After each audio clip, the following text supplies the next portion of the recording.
जुनी पेन्शन मागणीसाठी महाराष्ट्रातील सर्व राज्य कर्मचारी अनेक वर्षांपासून आंदोलन करत आहेत। सरकारच्या वेळकाढू भूमिकेमुळे तसेच मार्च 2023 मध्ये मुख्यमंत्री यांनी दिलेले आश्वासन पूर्ण न केल्याने तसेच बुधवारी झालेल्या बैठकीत तोडगा न निघाल्यामुळे कर्मचारी समन्वयक समितीने 14 डिसेंबर 2023 ला बेमुदत संपाची हाक दिली आहे। या संपामध्ये ग्रामसेवक, पंचायत समिती कर्मचारी तसेच परिचारिका संपावर गेल्यामुळे आरोग्य व्यवस्थेवर परिणाम होणार आहे।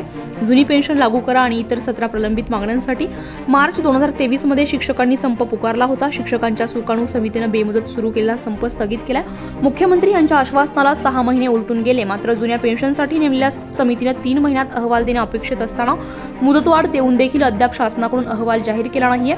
सरकारकडून सर्व ग्रामसेवक, परिचारिका, कर्मचारी, शिक्षकांच्या मागण्यांसाठी सकारात्मक विचार होत नाहीये। यासाठी सरकारने लवकरात लवकर जुनी पेन्शन लागू करावी अशी घोषणा देत चांदवड पंचायत समिती येथे सर्व ग्रामसेवक, कर्मचारी, डॉक्टर सर्वजण आज आंदोलन करत आहेत। लोकमान्य 24 न्यूज साठी ब्युरो रिपोर्ट, चांदवड।